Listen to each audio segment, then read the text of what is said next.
De tal manera que yo estoy emocionado porque todos los días descubro gente extraordinaria, con una formación notable, con una vocación de servicio sensacional, y creo que podemos hacer un gran canal. Como ustedes saben, el canal del Poder Judicial de la Federación surge como una respuesta, como una prueba de los avances democráticos en este país, porque surge para garantizar la transparencia ante el ciudadano que ofrece uno de los tres poderes de la Unión.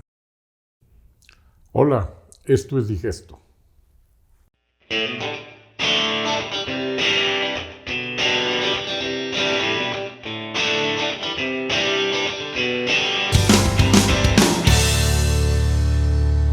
Bienvenidos y bienvenidas a un nuevo episodio de Digesto. Soy Jorge de la Cabada, estoy aquí con Adrián Regino y con un invitado que de verdad estamos muy contentos de tener aquí. Estamos con el licenciado Ernesto Velázquez Briceño, el director general de Justicia TV. Licenciado, bienvenido.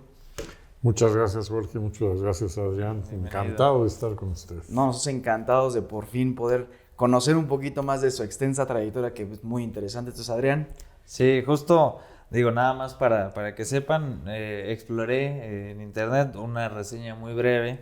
Es licenciado en Letras Hispánicas por la Universidad Nacional Autónoma de México, UNAM, orgullosamente Puma.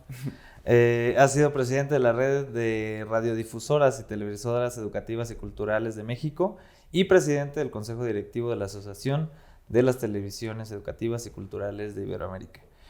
Fue en 2015 director del Canal 22 e integrante del Consejo Consultivo de la Asociación Mexicana del Derecho a la Información.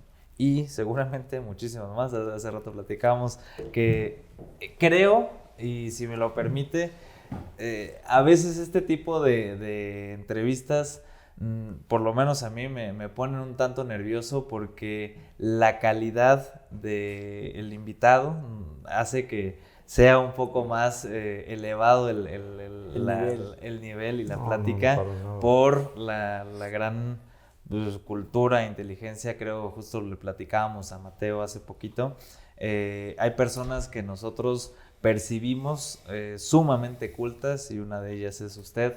Entonces estamos muy felices de que esté acá. No, al contrario, el encantado soy yo. Sí. Pues vamos a empezar. Como le platicaba, la idea es conocer un poquito pues, de todo esto que dijo Adrián, que seguramente hay mucho más, pero desde atrás, desde niño, ¿no? Desde que empezó. ¿Cuándo fue que decidió estudiar lo que estudió? ¿Por qué fue que lo decidió? La infancia, ¿qué tal? ¿Qué le gustaba hacer? ¿Qué disfrutaba hacer? ¿Desde siempre le gustó leer? ¿Todo este tema de la cultura? ¿O cómo fue que fue creciendo? Sí, bueno, yo tuve una infancia llena de narrativa oral. Soy de una familia de origen jalisciense que tenía el disfrute enorme de una abuela que era una extraordinaria narradora oral. Así que pasé mucha de mi infancia en un poblado del noroccidente de Jalisco. Y esta infancia, como bien lo dice un gran poeta, infancia es patria.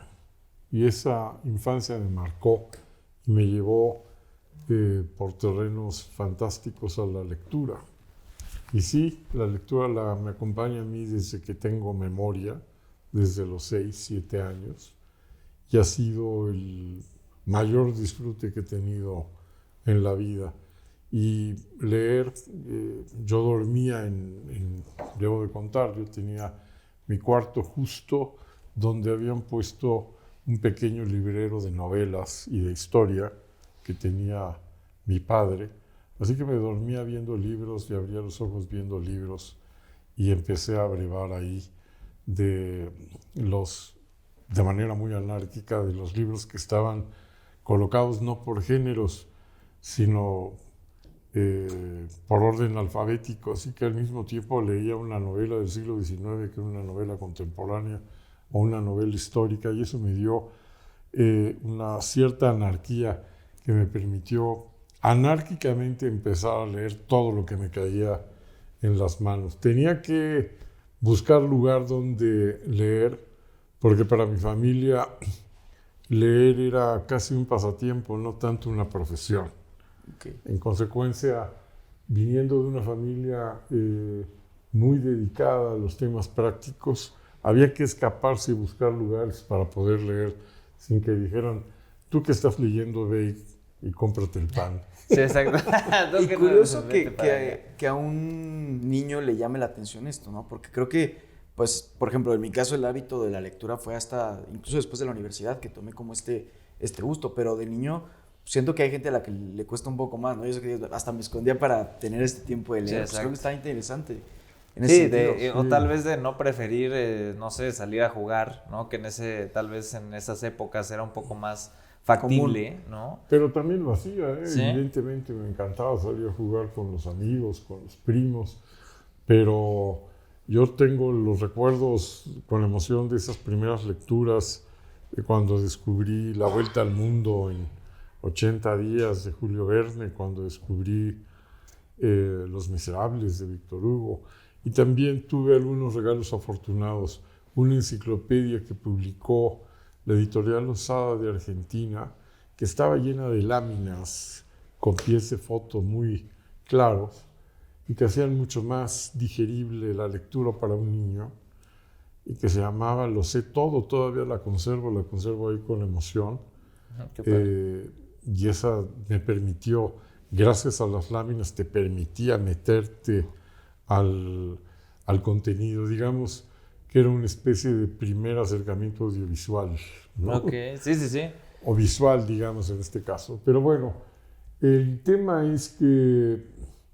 sus papás eran abogados. Mi ¿a qué padre se era dedicaba? industrial, pero sin duda era un historiador que no había podido por necesidades económicas dedicarse a estudiar historia. Era un apasionado de la historia, una manera de encontrarnos y de comunicarnos y de relacionarnos entre él y yo fue la historia, particularmente la historia de México. Podíamos irnos a comer y quedarnos 4 horas discutiendo o conversando o compartiendo anécdotas e historias de la Revolución Mexicana, por ejemplo. Okay. Mi madre, por otro lado, era lectora de novelas, sobre todo de narrativa, pero no era una lectora asidua como de pronto me volví yo. Y me volví porque me atrapó y me encantó, decía. Y en fin, estudié en una preparatoria nada ligada a las humanidades, más bien ligada hacia las partes técnicas y comerciales, un colegio que había sido primero colegio de benedictinos, Okay. administrado por benedictinos, es decir, una escuela religiosa, y que luego fue comprada por españoles, españoles comerciantes y también profesionistas, el colegio Tepeyac en Lindavista. Y vine a corroborar lo que dice Octavio Paz. Octavio Paz dice que las escuelas de católicos son semillero de herejes. Y yo fui una de las representaciones más claras de que Paz tenía razón, porque ya para los 16 años tenía una herejía que además venía también por herencia, porque mi abuelo materno había sido comunista, ese sí, buen lector, me dejó algunos buenos libros, o me apropié yo de algunos buenos libros que encontré de él, y en consecuencia, a lo mejor por esa extraña herencia de un abuelo que no conocí más que a través de sus libros, me dediqué a una herejía espléndida que vino a fomentar más literatura.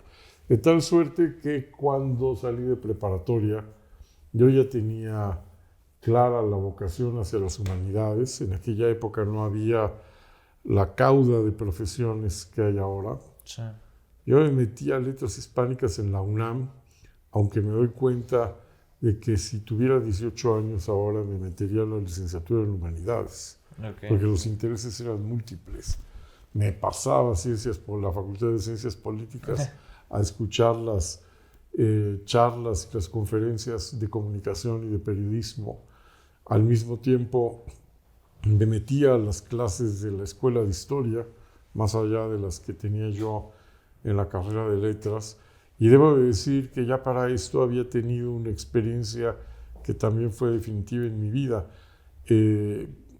Así como leía libros con profusión, también leía los periódicos que llegaban a casa de la primera a la última página y me aficioné a coleccionar artículos de periodistas y a leer los suplementos culturales. En aquella época tuvo una temporada majestuosa, una época majestuosa, el diario Excelsior. Estoy hablando de los primeros años de los años 70.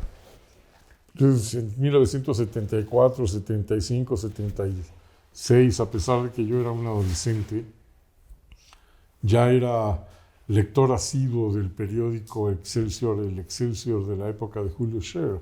Sí, era lo que era justo. ¿Dónde? Sí, que tenía unas plumas fantásticas. Ignacio Solares, quien luego se volvería entrañable amigo mío para mi fortuna, era quien manejaba el diorama, el suplemento cultural.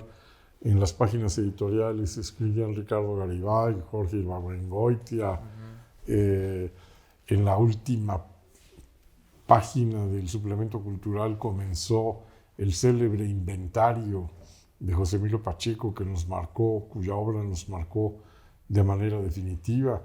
Entre los editorialistas lo mismo estaba don Daniel Cosío Villegas que Gastón García Cantú, lo mismo Vicente Leñero, que gente como historiadores notables como Blanquel. Vaya, fue un periódico que fue fantástico en su momento, pero descubrí que por algún amigo de mi padre tenía, además de que él era fan de Excelsior, tenía muy buena relación con la gente de otro periódico, el periódico El Universal. Okay. Y entonces, en unas vacaciones a los 16 años, yo le pedí a mi padre que pudiera hablar con su amigo, cosa que hizo no sin sorpresa, para que me dejaran entrar de Achichincle, de Chinicuilla, hacer las prácticas ahí, o entrar a trabajar. Y me mandaron a que me entrevistara el doctor González Flores, Jesús Roberto González Flores, que tenía este nexo familiar con la familia dueña del Universal.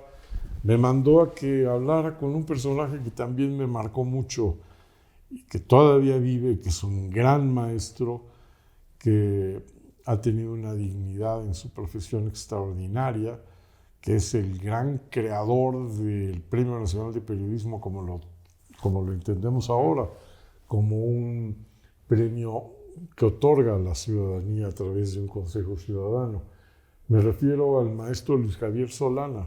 Okay, sí. Y me salvó la vida que llevaba en la mano un libro de Octavio Paz, que yo supongo que él pensó que lo utilizaba no como amuleto, sino como pantalla. Y pues me hizo un examen del libro y le contesté como pude y hasta donde pude, porque no lo había acabado. Y eso creo que le encantó, porque me dijo, empiezas mañana, me mandaron, que ese es el mejor aprendizaje, a que fuera a Chichincle de los reporteros de todas las fuentes. Curiosamente, la primer cobertura que me tocó es acompañar, vean cómo es el destino, al encargado de la fuente de la Suprema Corte de Justicia. Así que yo ingresé a la Suprema Corte de Justicia en el sentido físico o literal de la palabra, un día de septiembre de 1976, acompañando al reportero que fue a entrevistar a algún ministro.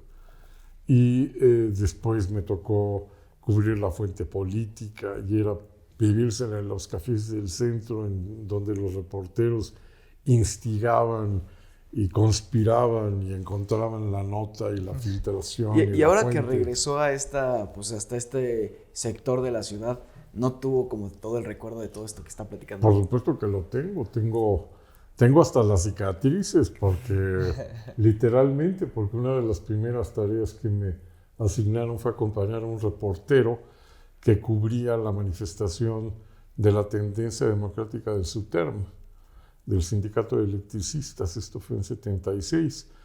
Y digamos que los granaderos no se paraban a preguntar, ¿es usted reportero o es usted manifestante? Parejo. Jalaban parejo o nos dieron parejo a todos los que estaban ahí. Todavía tengo las huellas como una especie de cicatriz que guardas con orgullo. Yo fui parte de... ¿no? Que guardas con orgullo y hasta con cierta ingenuidad, porque a mí me daba tanta pena ver el cadenazo que me habían dado, que no quería que mi madre lo viera, porque si no, todavía era menor de edad, no me iban a dejar regresar al periódico. Claro. Entonces recuerdo que compré en una farmacia unos polvos que eran famosos, que se llamaban polvos de sulfatiazol, y como si fuera un verdadero cavernícola, nada más le puse polvo a esas heridas, y tan como si nada, el día siguiente, ayudado por la edad y la juventud, regresé al periódico. Pero ahora que soy viejo, ya volvieron a aflorar las cicatrices para recordarle a uno el dolor de antes. Sí, claro. ¿No? El aprendizaje. ¿No? El aprendizaje y el no haber dicho la verdad. Pero bueno, en fin. Sí, pero usted llegaba a su casa y seguramente su madre era de... ¿Qué te pasó? ¿No? O sea, aparte, bueno, si creo que era fuiste a trabajar, ¿no? Y era una época Exacto. en donde tal vez el periodismo justo tenía esta tal vez inclusive más afronta con la realidad social. No era un periodismo crítico. Lo que pasa es que ya había una realidad crítica y efervescente, como eran esos movimientos sindicales de aquella época. Esos movimientos sindicales a mí me impresionaron mucho. Fue el famoso movimiento de Rafael Galván, que luego recuperaría yo gracias a los archivos de un extraordinario cineasta que conocí muchos años después, cuando ya trabajaba yo en Canal 22, y que había grabado justamente ese día. Me decía, deberías de ver las imágenes porque a lo mejor por ahí aparece. Por ahí sale, ¿no? El cadenazo. Pero sí, claro que recuerdo esos, cuando estoy en el centro, ahora que trabajo en el centro histórico, no solamente eso, sino que a mí me encantaba el centro histórico desde aquella época. Descubrí unos cursos fantásticos que yo creo que han sido los cursos definitivos en mi vida, y que me perdone mi alma mater, porque sí, claro que la UNAM es determinante en la vida del que lo pisa, de quien pisa un salón de clases. A los 15 días se espuma para siempre. Ya traes una pasión y una efervescencia. Además, yo fui la generación inmediatamente después del 68, así que se imaginarán que ni permiso para tener cafetería había en filosofía y letras. Todavía en los salones estaban los timbres que habían instalado para que en caso de que entrara la policía o el ejército, tocaras el timbre, sonara por toda la facultad y avisara a todos los estudiantes, para que vean ustedes el clima difícil que había en aquellos años. Cuando tú eres joven, 10 años te parece una eternidad. Pero ahora que lo recuerdo, yo entré a la universidad en 78, y ese 68 había pasado ayer. Claro. Sí. Me tocó la marcha, recién ingresado a la universidad, la marcha de los 10 años del 68, que encabezaba al frente el ingeniero Alberto Castillo. Y para que ustedes se den cuenta del clima, los rumores extendidos es que la iban a reprimir, igual que había pasado 10 años antes. Entonces era un clima difícil, no había en términos generales una prensa crítica, decía, aunque se habían dado momentos excepcionales. Para el 78 ya el poder político le había dado el golpe a Excelsior y habían destituido con una maniobra tramposa al periodista Julio Scherer, de tal manera que en términos generales estaba cambiando la prensa. Después del golpe a Excelsior, el grupo de periodistas de Excelsior que salió con don Julio Scherer, se dividió y propició la creación de dos proyectos periodísticos de enorme importancia, uno de los cuales sobrevive, me parece a mí, de manera heroica y con mucha vitalidad todavía, que es la revista Proceso.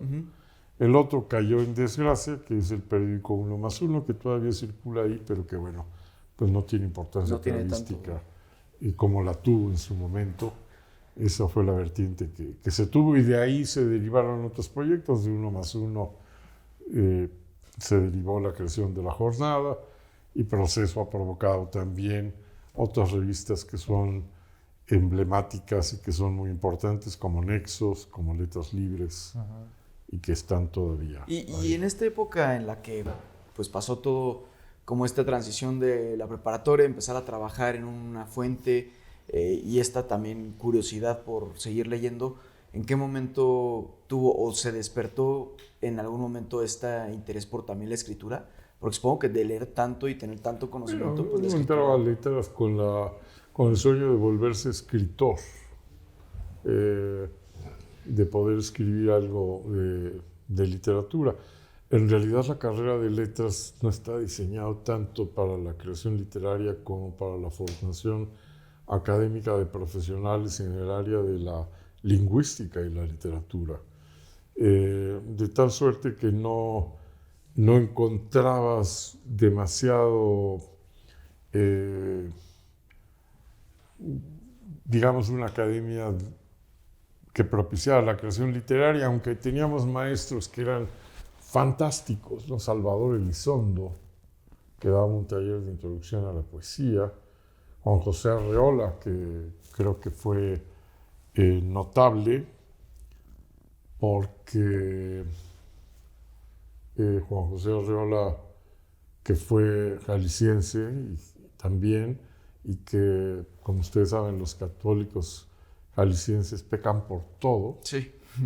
Sí. Absolutamente todo es pecado, entonces vive uno eternamente arrepentido de qué, no sé, pero eternamente arrepentido. Y yo aprendí de él una maravilla, nos decía: jóvenes, les suplico que cuando pequen, siempre pequen por acto, jamás por omisión. Y eso fue una herejía fantástica que le aprendí a Arreola. Daba clases Huberto Batis, daba clases Eugenia Revueltas, daba clase ya un maestro que es ahora, sigue siendo un gran maestro, el presidente de la Academia Mexicana de la Lengua, el doctor Gonzalo Celorio, que daba clases de corrientes literarias en Hispanoamérica.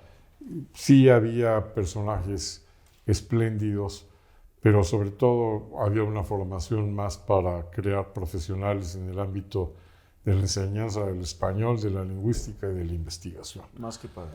Y bueno, en fin, yo empecé a trabajar escribiendo para revistas, para vender artículos y sobrevivir, y haciendo todo lo que uno podía, no necesariamente nada más artículos, desde vender lo que se me ocurriera hasta corregir galeras en editoriales y hasta escribir artículos por encargo.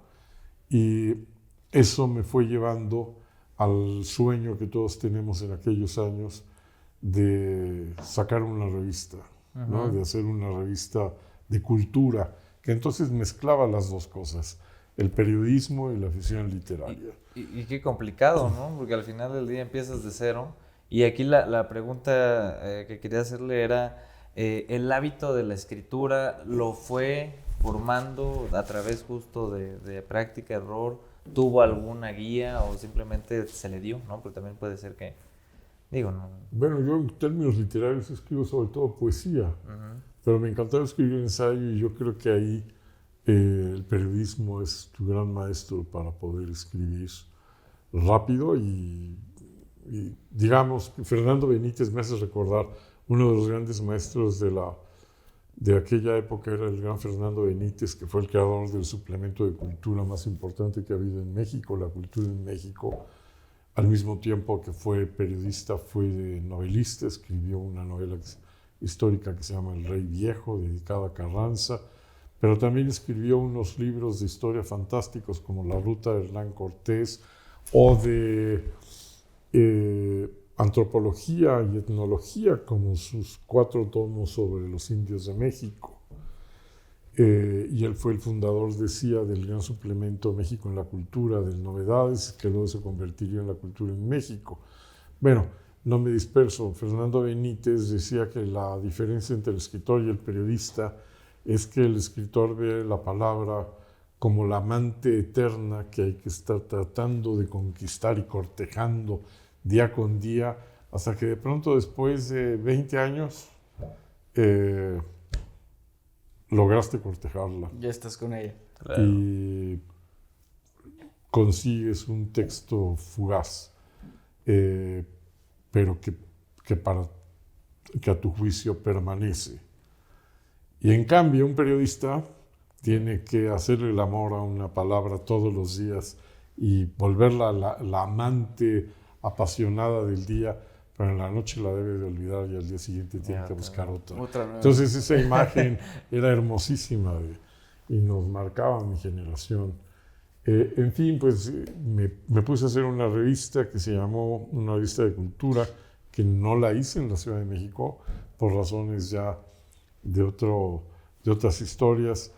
Encontré un espacio propicio para hacerla en Querétaro, con la idea de que tuviera financiación allá y se distribuyera en México y en el resto del país, una revista de cultura que se llamó El Zaguán, que como todas las revistas de cultura, pues murió de inanición, pero aguantó 5 años. ¿A qué edad fue esto? Ya era a los 20 y tantos años. Pues, igual joven crearon una revista. Y aguantó 5 o 6 años, la hice con mis compañeros de la universidad, desde luego, con amigos queretanos. Y esa revista, cuando fue creciendo, también se volvió editorial, me permitió publicar los primeros libros, algún libro de un personaje que luego se volvió también un amigo muy querido, Pablo Milanese, el compositor cubano, de hacer traducciones de literatura que no se habían publicado en español, como algunos textos de Nabokov, el gran escritor ruso que escribió en lengua inglesa y que no habían tenido traducción. Publicaron un suplemento que era un homenaje a las viejas revistas literarias. Le pusimos, me acuerdo, a nuestro suplemento el nombre de la primera revista que hizo Octavio Paz, que se llamó Barandal. Hacer también investigaciones o publicar investigación histórico-literaria, cosa que no se hacía mucho en las revistas de jóvenes, se hacía mucho en las revistas grandiosas que ha habido en México, pero no en una revista hecha por jóvenes. Claro. Eso me llevó, por supuesto, a conocer también a personajes que han sido definitivos en mi vida por su literatura, independientemente de que haya tenido el privilegio de conocerlo y de apreciarlo mucho, como Fernando del Paso, por ejemplo. Quizá uno de los 10 mejores escritores que ha dado este país y que tiene varias novelas que son imprescindibles en la literatura mexicana, particularmente Palinuro de México y Noticias del Imperio. Pero bueno, en fin. Perdón, a mí me llamó la atención eso que dijo que puede ser uno de los 10 mejores escritores de este país. ¿Cuál? ¿Me podría dar unos 5 que usted considera que son los mejores del país? Te puedo dar como 20 y tantos. Por eso, pero hace un ranking Octavio de 5. Paz, me parece que José Emilio Pacheco es otro, Juan José Arrola me parece otro gigante, Fernando del Paso también. En poesía yo aprecio mucho vivos a un gran poeta, Francisco Hernández, que acaba de recibir recientemente un premio, que es el parteaguas de la literatura, de la poesía en el siglo XX, Javier Villarrutia, José Gorostiza. Este país es un país de escritores, así que podemos dedicarnos toda la tarde a hablar de literatura. Jorge Cuesta, Carlos Pellicer, cuya poesía es deslumbrante, Jaime Sabines, Rosario Castellanos, que me parece también fantástica, otros narradores de una potencia increíble como como Ricardo Garibay, en la novela histórica Nacho Solares, en la novela contemporánea mexicana las mujeres son apabullantes, la poesía, bueno, los cuentos de Mónica Lavín, las novelas de Fernanda Melchor, la poesía de Teddy López, las novelas de Rosa Beltrán. ¿Algo catálogo? No, ya. Aquí no saben nada.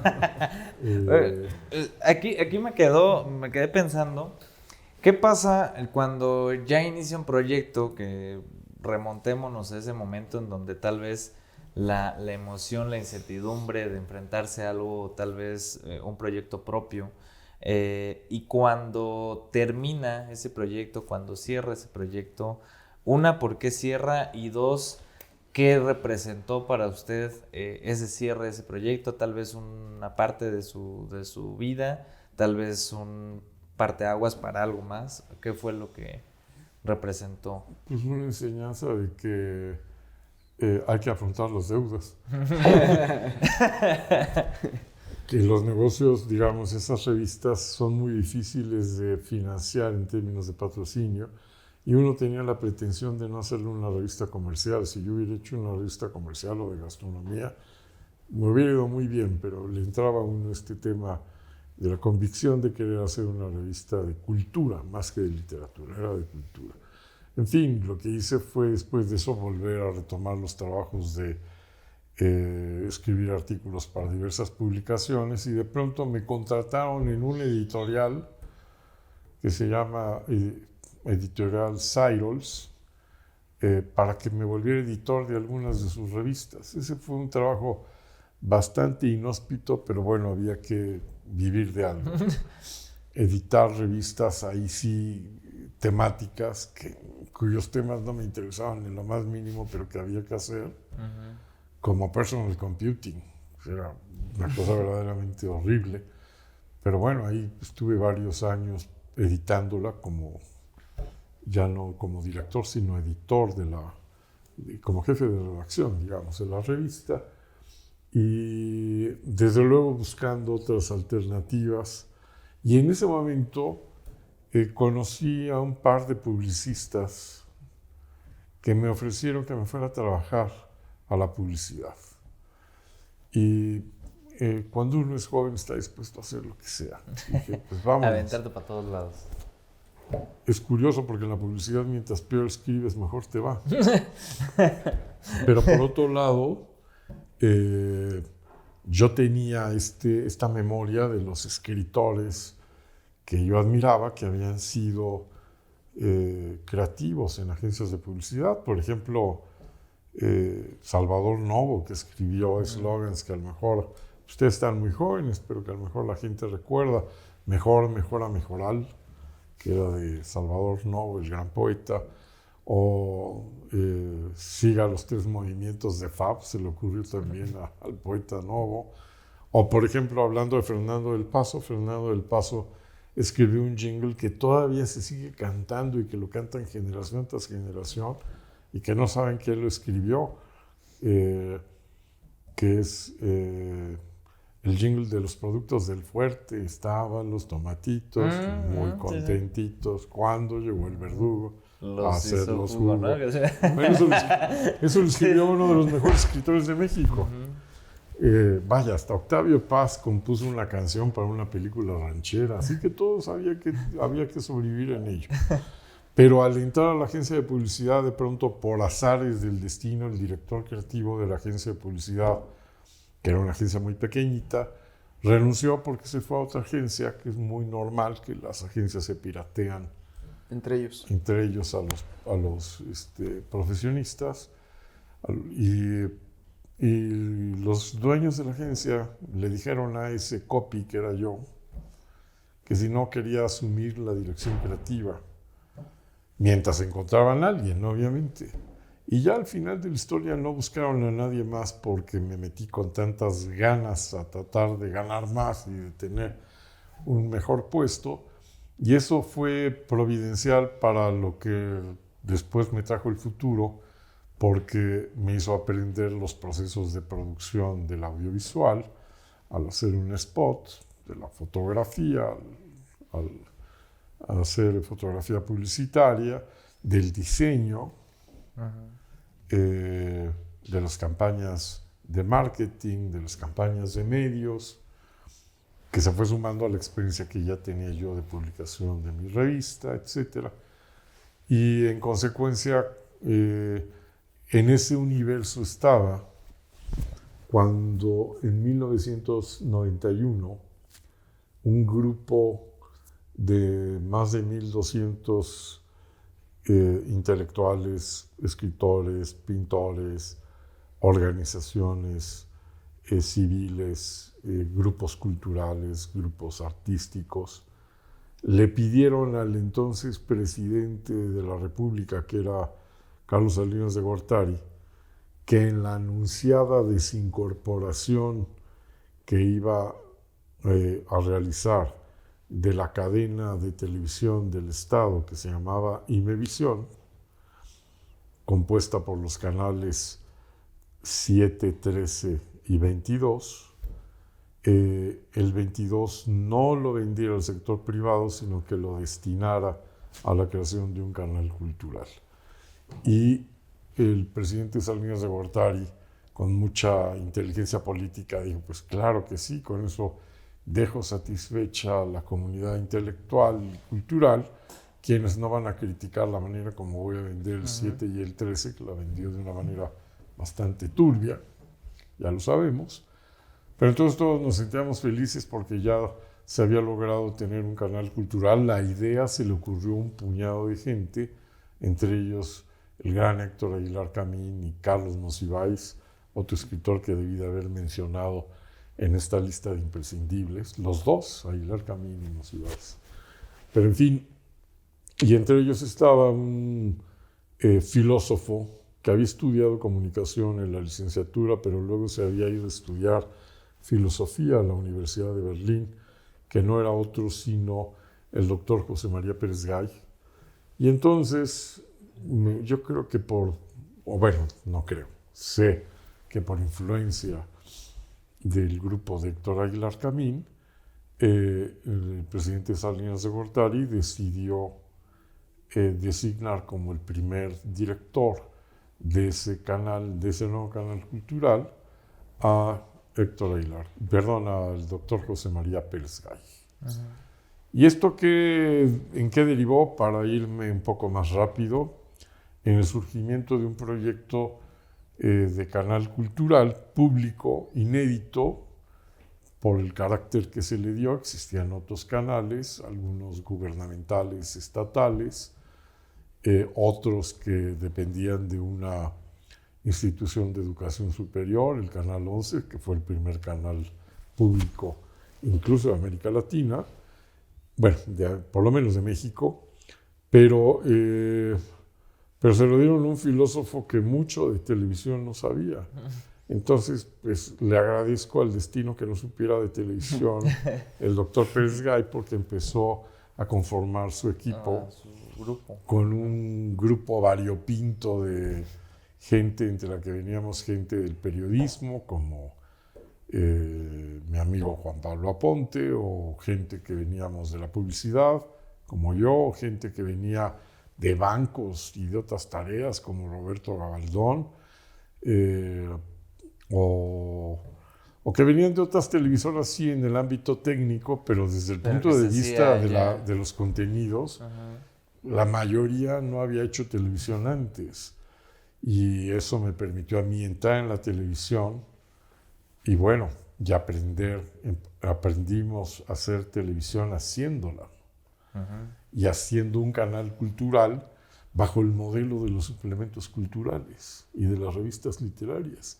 Y eso fue fantástico, porque en lugar de estar obsesionados por la comercialización o por la prisa de la televisión, nos dedicábamos horas a poder dibujarla como si fuera un ensayo visual. Y eso hizo una televisión con un carácter distinto, que no tenía prisa, que no buscaba saturar para el olvido, que se daba el lujo de pasar una película de 4 horas sin cortes comerciales, que traía lo más representativo de los principales catálogos de televisión cultural del mundo, que podía transmitir la tetralogía de Wagner sin la presión de que tuviéramos que interrumpir porque venía el anuncio de papitas, ¿no? Sí. Y eso fue una gran enseñanza que me llevó a ir creciendo en el canal, donde entré como director de patrocinios, terminé como subdirector general, estuve 11 años ahí, y cuando ya mi tiempo ya había, ya era evidente que ya tenía bastante tiempo ahí en el canal, ya había que moverse, tuve la enorme fortuna de que de pronto me llamara el doctor Gerardo Estrada a nombre del doctor Juan Ramón de la Fuente, y el doctor Juan Ramón de la Fuente me ofreció irme a mi alma mater, a la UNAM, a dirigir ni más ni menos que TV UNAM para lograr sacar el canal de televisión. Y eso me dijo, véngase a su alma mater y háganos el canal de televisión que no ha existido. Y esa fue la siguiente aventura, que fue fantástica. El segundo canal, el primer canal fui subdirector en el canal 22, y luego la oportunidad de convertirse en director ya de un canal era un desafío fantástico. Allí estuve cerca de 12 años, no cerca, 12 años, o sea, 11 primero en el 22, 12 en TV UNAM. Logramos en un año y medio sacar el canal que decía la gente que no se podía sacar. Sí. Pero la universidad es muy compleja. Puedo presumir junto con mi equipo que en un año y medio sacamos el canal que tenía 20 años esperando la comunidad universitaria. Pero también puedo contar con toda honestidad que me tardé 4 años y medio en arreglar 8 baños. Sí, y eso es un poco lo que sucede en la vida y en la UNAM. Sí. Fue fantástico. Estuve el segundo periodo del doctor de la Fuente y los 2 periodos de otro extraordinario personaje que admiro y estimo mucho, que es el doctor José Narro. Y cuando ya iba terminando la gestión del doctor Narro, el canal que yo quería mucho, el canal 22, había entrado en una crisis muy grave, propiciada por conflictos internos y un mal manejo del entonces director del canal de esos conflictos, lo cual había llevado a posiciones irreconciliables entre un grupo de colaboradores y ese periodista director.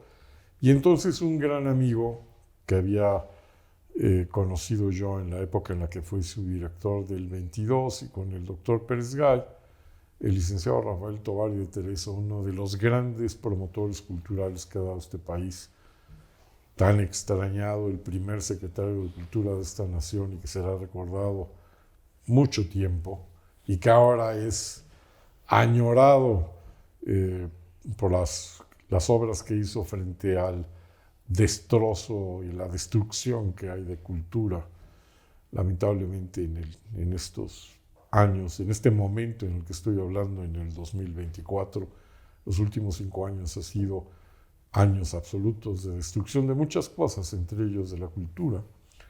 Y lo que fue fantástico es que tuve la suerte de que me llamara y me dijera, termina tu gestión con el doctor Narro, vente a Canal 22. Y ahora como director. Sálvanos. Entonces regresé a Canal 22 para mi enorme orgullo y fortuna, ya no como subdirector, sino como director. Lo conocía muy bien, como la palma de mi mano. Habían cambiado cosas, desde luego, la tecnología, pero había muchos amigos que todavía estaban ahí.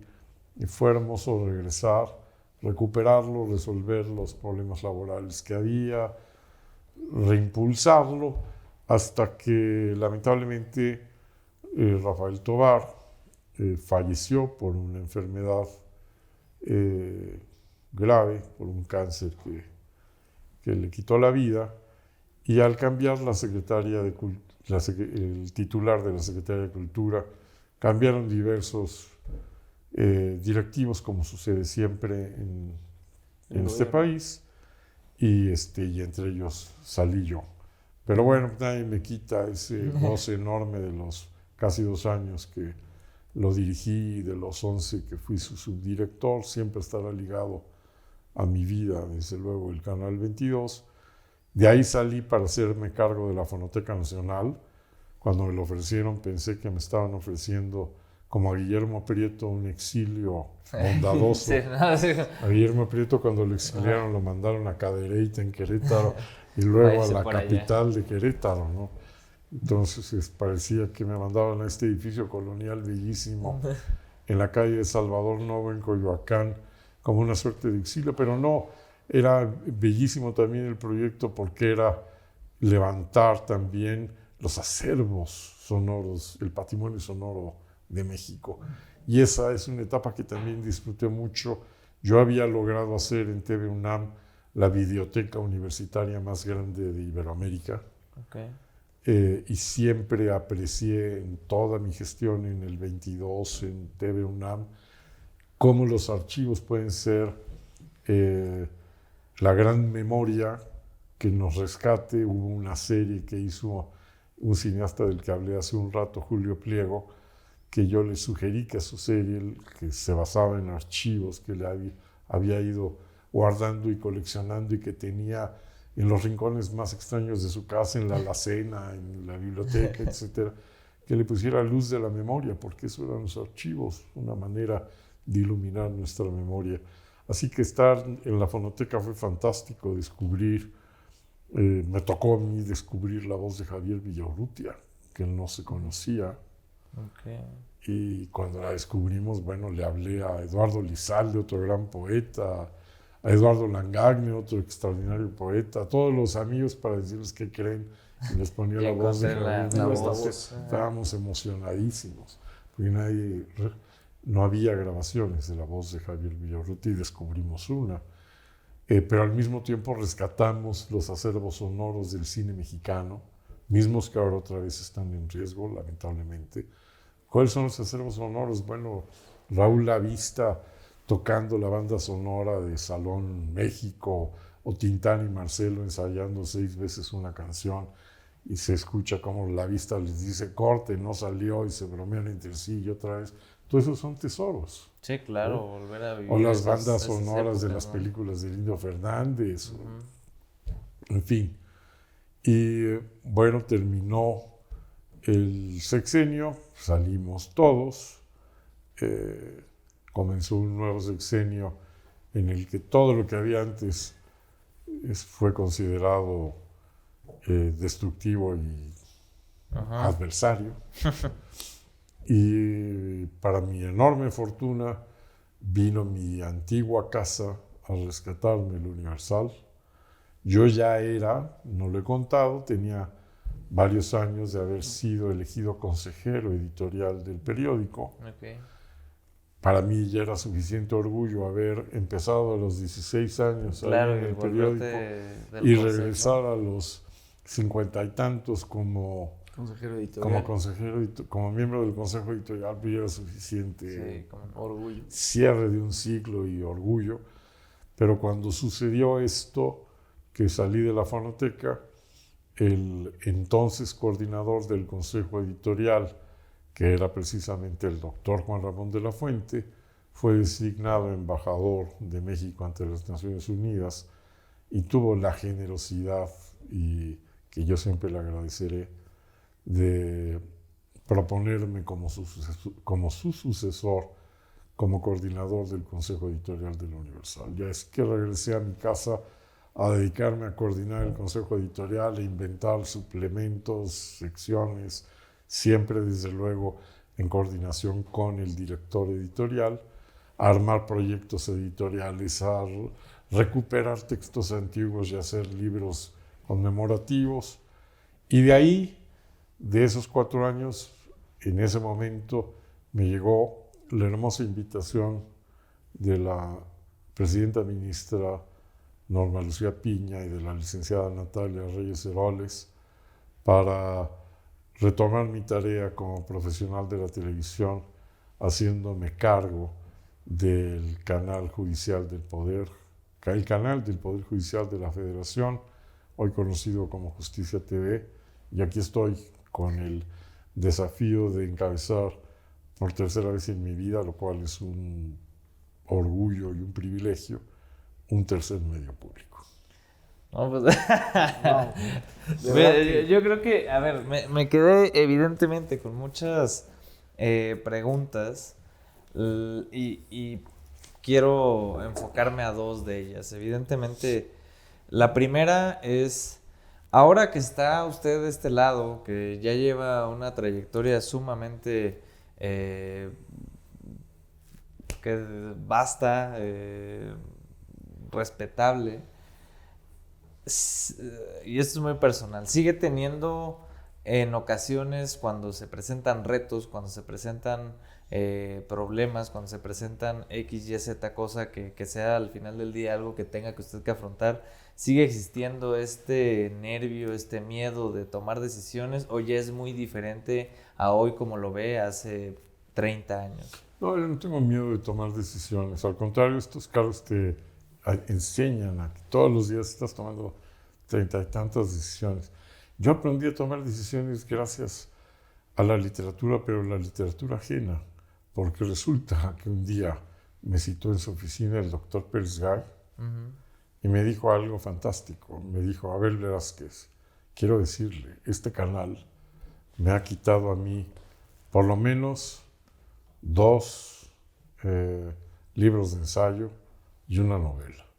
Así ya me voy a mi casa a escribirlos. Ahí le encargo.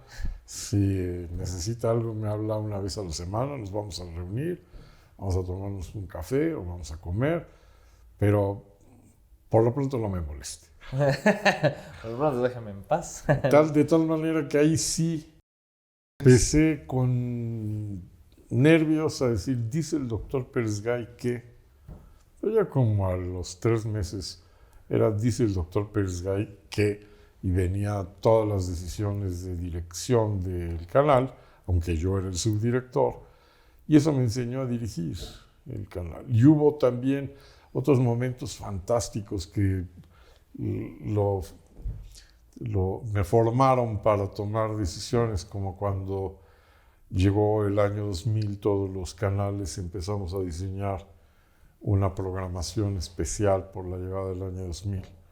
Y el proveedor que tenía Canal 22 para que nos suministrara la señal de las diversas celebraciones de todo el mundo,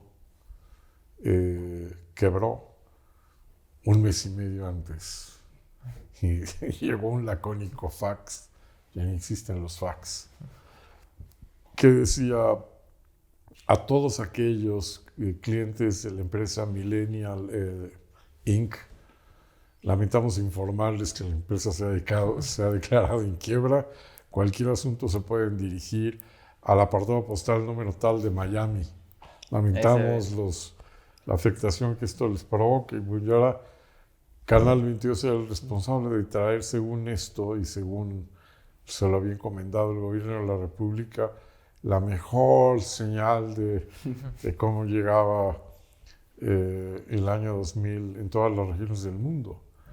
Y entonces inventar la llegada del año 2000 en menos de 1 mes fue una enseñanza fantástica, porque había en aquel momento, que no había el internet que hay ahora, estar viendo cómo podías brincar de un satélite a otro una señal, y cómo podías traer la señal de Escocia, y cómo podías traer la señal de Alemania, y con qué televisoras teníamos acuerdos, y no cómo podías establecerlos, y tenías el tiempo contrarreloj, y de pronto, con imaginación literaria, decir, ¿y cómo voy a poder tomar una señal de Japón? Pues inventándolo. Nos inventamos un evento en Osaka, Japón, que todo el mundo, lo puedo decir ahora, creyó que estábamos transmitiendo desde Osaka y que no estábamos transmitiendo desde los estudios Churubusco. Y la gente decía, pero ¿cómo? ¡Qué maravilla! ¿Cómo le haces para tener la señal tan nítida desde Japón? Magia. Y así nos fuimos hasta que llegamos a las 6:30 de la tarde, en la que ya nos enlazamos con los eventos de la llegada del año 2000 en el Zócalo. Y esas cosas te dan un aprendizaje enorme. Crear un canal de televisión también te enseña muchísimo. Haber estudiado literatura te ayuda muchísimo porque te enseña sintaxis. Y un canal de televisión es diacrónico y sincrónico, y hay que cuidar la sintaxis televisiva y el ritmo. Y tienes que ir viendo qué acompasas. Así como acompasas una palabra frente a otra, una imagen frente a otra, un promo frente a otro, y eso te va dando un tono también. Entonces, luego, gracias al Club de Periodistas de México, pude también hacer la licenciatura en medios de información en Veracruz, y entonces eso también vino a documentar un poco a lo que me dedico. Más también el leer. Yo creo que lo que me ha salvado a mí en la vida es la lectura. Sí, no, Definitivo, claro. definitivo. Es que, claro. Eso fue contundente. El que hayas leído de historia te hace leer sobre la Constitución. El que hayas leído de historia te hace entender los movimientos sociales de México. La literatura te abre todos los mundos inimaginables. El arte te permite tener esta apreciación y la sensibilidad. Vaya, acuérdense de esa novela bellísima de Jack London en la que un personaje se pelea con otro, y este otro es mucho más fuerte, es un marinero muy fuerte que le dice, pues te desafío a un duelo. Le dice al otro que es más delgado, flaco y no tan fuerte, y le dice, y te dejo, le dice el fuerte, que escojas tú las armas. Y este personaje de Lobo y el Mar le contesta al fuerte, la gramática, perdiste. Entonces a mí siempre me ayudaba que sabía mucho por mis lecturas. Eso siempre me ha salvado la vida siempre y me la salvará. Me ha permitido desde construir mis reinos propios hasta tener a mi pareja o disfrutar mucho cocinar o hacer un canal de televisión, ¿no? Okay. Sí. Digo, y justo lo que le iba a decir ya nada más antes de concluir, este espacio ya personal, ya un poco más personal, ¿qué disfruta hacer aparte de leer, aparte de cumplir sus retos profesionales, pero en el ánimo del tiempo libre, aparte de la lectura, bueno, qué es lo que...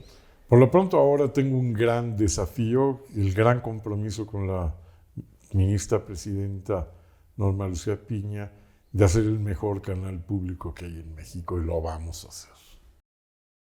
Hay una comunidad extraordinaria que yo he descubierto de investigadores, de abogados, de historiadores, de magistrados, de jueces, que tienen una sabiduría atrás y unas historias que permiten mostrar la importancia que el Poder Judicial y principalmente el sustento que es para este país la Constitución. De tal manera que yo estoy emocionado porque todos los días descubro gente extraordinaria, con una formación notable, con una vocación de servicio sensacional, y creo que podemos hacer un gran canal. Como ustedes saben, el canal del Poder Judicial de la Federación surge como una respuesta, como una prueba de los avances democráticos en este país, porque surge para garantizar la transparencia ante el ciudadano que ofrece uno de los 3 poderes de la Unión. Y con base en esa transparencia que se traduce en la transmisión de los plenos en vivo de las salas y del Tribunal Federal Electoral, estamos construyendo toda una alternativa de oferta televisiva que acompasa la formación y la reflexión jurídica con también materiales sociales, artísticos y culturales que creo que le están dando un tono atractivo, buscando múltiples formatos y tratando de apostar por el desarrollo de nuevos lenguajes audiovisuales, que es la obligación de un medio público, pero además tratándolo de hacer como nos pidió la ministra, con un alto sentido pedagógico. Entonces eso está ocupando, regresando a tu pregunta, muchísimo de mi tiempo ahora y me tiene muy apasionado. Pero por lo demás, yo me levanto en la mañana a hacer un ejercicio que disfruto desde los 7 años, que es leer. Okay. Perdón. Y ¿Tiene una hora específica o se arranca? No, en la noche me es un poco complicado, así que me levanto en la mañana y lo primero que hago es irme a la biblioteca como a las 6:30 de la mañana, a leer, y después de un rato de leer ya sale uno fortificado. Mi esposa dice que al menos debería dejarle también 15 minutos otro tipo de ejercicio, pero esa es una discusión que no va en este programa. Y luego en la noche, cuando regreso a encontrarme con ella y a conversar, me encanta disfrutar a mis amigos, me encanta disfrutar también el ver una buena película, ver la televisión también puede ser disfrutable porque se obsesiona uno y además sabe que programaste ese concierto, esa película y te pones a verla, ¿no? Sí. Por otro lado, yo disfruto mucho a mi familia, a mi hijo, a mis 2 nietos, que son... Es abuelo. Pues sí, por supuesto. ¿Qué más? Disfruto mucho cocinar, eso sí. La cocina es una suerte de alquimia que viene a sustituir los momentos en los que no puedes cocinar palabras. Y entonces lo disfruto enormemente.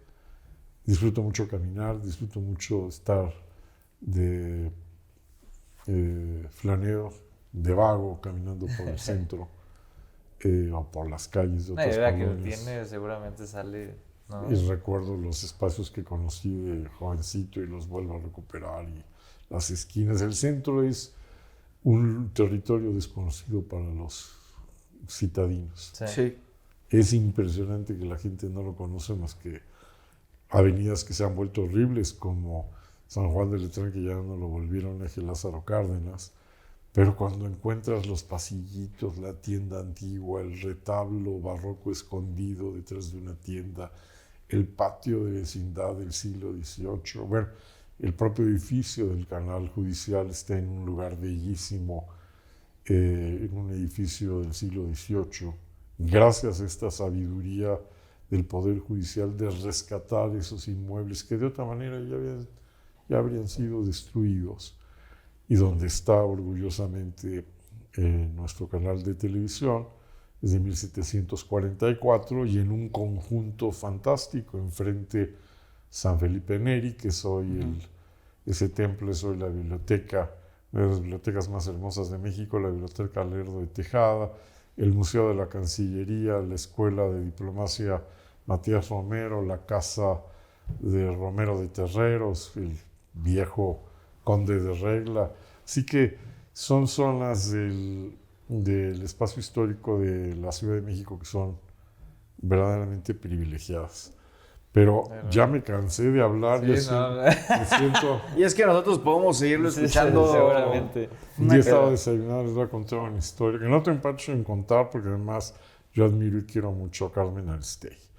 Pero un día estaba yo desayunando con mi gran mentor y amigo Carlos Monsiváis, que tiene un humor fantástico y peligroso, y de pronto sonó el teléfono y era Carmen Aristegui que lo quería convencer de que le diera una entrevista. Y Monsiváis decía, no, Carmen, ya, por favor, ya no. Y ella insistía, sí, y él no, sí, no, hasta que de pronto Monsiváis le dice, bueno, está bien, te acepto la entrevista, pero con una condición. Se ve que Carmen le contestó cuál, y Monsiváis contestó que cuando me entrevistes yo también puedo hablar. Entonces, yo ahorita me siento Carmen Aristegui, que no he parado de hablar. Pero aquí la entrevista era justo para que usted hablara. No. Pues voy a pasar a 5 preguntas para conocerlo un poquito más. Son preguntas que hacemos aleatorias. Sí, porque seguramente, como dice Jorge, aquí nos podríamos ir... Pero 2 horas más. Esta es buena. ¿Cuál ha sido la mejor época de tu vida?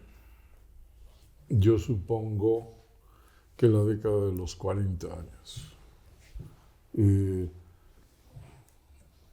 Alguien me decía, vas a ver cuando tengas esa década, qué fantástico va a ser. Y yo creo que sí, porque estás todavía joven y muy fuerte y tienes ya una visión con cierta sabiduría y es fantástico. Es el punto exacto. Es fantástico. Pero ahora veo a mis nietos Y también... Y puede ser y claro, digo, qué maravilla que he tenido la posibilidad de verlos y verlos crecer. Pero creo que la época de los 40 fue una época muy creativa, muy buena para mí. Tuve muy buenos reconocimientos, me gané algunos premios de periodismo, me preparó todo para tal vez la distinción que más me ha halagado, la de ser investido como caballero de las artes y las letras de la República de Francia, y eso fue también pues prácticamente en esa época, aunque fue un poquitito después ya cuando cumplí los 50, pero creo que todo lo que hice en esa década de los 40 años fue lo que me proyectó como persona, como pareja de mi mujer, como padre y como profesionista. Los 40. 40. Y ahí publiqué algunos poemas de los que sí me siento muy orgulloso. Otros no tanto. Pero uno sí. ¿Qué quería hacer de pequeño? Yo que quería ser de pequeño, yo quería ser arqueólogo. Yo leí un libro cuando tenía 7 años que tenía una lámina que me impresionaba mucho, una gráfica, en el que decía cómo si ponías una piedra sobre el piso, la gravedad hacía que se fuera hundiendo bajo la tierra, y que eso era la explicación de por qué encontraba ciudades enterradas. Bueno, me asombró tanto que yo decía, yo quiero estudiar esto. De alguna manera sigo siendo o me he dedicado a cierta arqueología, digamos. Sí, sí. Pues sí. Esta yo siento que ya la sé, pero quiero ver cuál. ¿Qué objeto te llevarás a una isla desierta? Pues un libro. Sí, yo también. Un Kindle, ¿no? ¿Y cuál? Dice Chesterton, un libro que tenga unas instrucciones para hacer balsas y poderme salir de ahí para ir por los demás libros. No, sí, ya tienes el bueno. Un instructivo. Un instructivo, exactamente. Creo que quien lo dijo fue Chesterton. Si fueras un animal, ¿cuál serías? Un caballo. ¿Por qué? Es porque me encanta la libertad que tiene Que el poder expresa. del caballo. Sí. ¿Quién es la persona más especial en tu vida? Uy. Jaque. Los nietos, la esposa, los el hijos. hijo. Yo creo que mi abuela. La que le enseñó, bueno, la que estuvo con usted, ¿no? De Sí, yo no sé. inmiscuirlo en el Tendría mundo que ofrecerle disculpas a mi esposa y a mis nietos, pero creo que la influencia definitiva en mi vida fue mi abuela. La abuela. Claro. Buenísimo. Y por último, sabemos que es una biblioteca humana. Sí, va a ser muy difícil. Va a ser muy difícil y tal vez es un poco limitarlo, pero un libro que nos pueda recomendar, que tal vez sea para usted un must en el hecho de en la vida de alguien. De todo, ¿no? Bueno, en términos narrativos, no dudo en decir que Palinuro de México me parece como lo quería hacer el propio Fernando del Paz, una novela total. Es un universo extraordinario de lenguaje, de sensaciones. Sucede en el centro histórico, por cierto, de la Ciudad de México, y tiene como gran lectura al fondo lo que ha pasado en este país, la ciencia, la cultura, la historia y el amor. Entonces, tiene todo lo que, digamos, han sido siempre mis pasiones. Desde el punto de vista poético, yo me quedaría con la poesía de Octavio Paz, sin duda, que es interminable, que cada día descubres una imagen, un texto nuevo. La de Borges, si ustedes no lo han leído, leer el poema de los otros dones es como algo definitivo en el recorrido que uno tiene en la vida. Yo creo que me quedaría... Además, Borges tenía una capacidad intelectual y unos dardos intelectuales fantásticos. Y Paz también, como él mismo decía de la poesía de Javier Villaurrutia. Me acuerdo cuando estaba dando un curso a Octavio Paz, bajó las hojas y dijo, ¿qué fue lo que hizo Villaurrutia conmigo? Y me acuerdo la expresión que tenía en los ojos Paz cuando dijo, me iluminó. Yo creo que esos 3 escritores, hay muchos más, la capacidad de crear metáforas de Montes de Oca, la dulzura y los paisajes y los colores de Pellicer, pero yo creo que esos 3 grandes escritores, junto con uno más, por cierto, notabilísimo y definitivo, el español Ramón Gómez de la Serna, son los 4 escritores que más me han iluminado. Quien no haya leído las greguerías de Gómez de la Serna, corra y vaya y va a descubrir momentos extraordinarios que lo hace cambiar o entender las cosas de manera distinta, porque uno puede estar trabajando, sí, en el trabajo cotidiano, pero en el momento en que abres la ventana del balcón y ves que pasa una mariposa y te acuerdas de la greguería de Gómez de la Serna que dice, las mariposas las hacen los ángeles en sus horas de oficina, te cambia el mundo. O los cangrejos son los crótalos del mar, o las sardinas son las cucharitas de plata del océano, o la diferencia entre las ninfas y las sirenas es que unas dan besos dulces y las otras salados. Bueno, yo creo que es una manera de enfrentar el mundo de manera gloriosa y sobrevivir al mundo. Entonces, al ordinario. Entre esos 4 escritores creo que podría tener la poesía completa de Borges, de Paz, Palinuro de México y las greguerías de Gómez de la Serna como únicos 4 libros que me dejaran al final y nunca los agotaría. Buenísimo. Pues de verdad, un gusto tenerlo aquí. Es que es cultura andante, es cultura andante. Sí, es que ya no sé qué decir.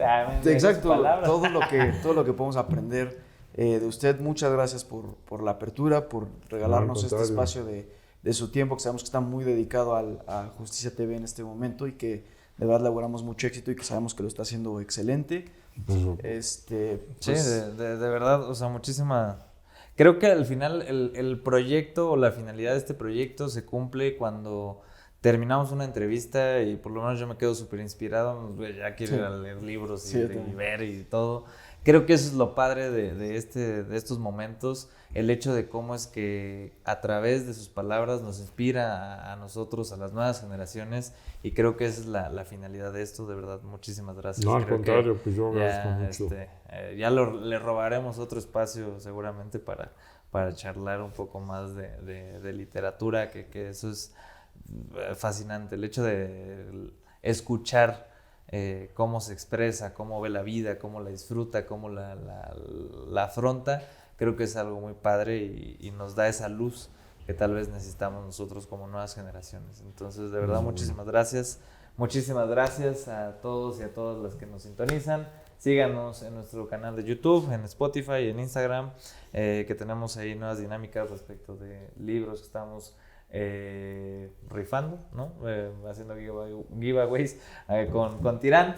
Y nos vemos en una siguiente cápsula, episodio o lo que saque Jaycee el próximo miércoles. Muchas gracias. Muchas gracias. Recuerda seguirnos en Digesto. Danos like, comparte y suscríbete.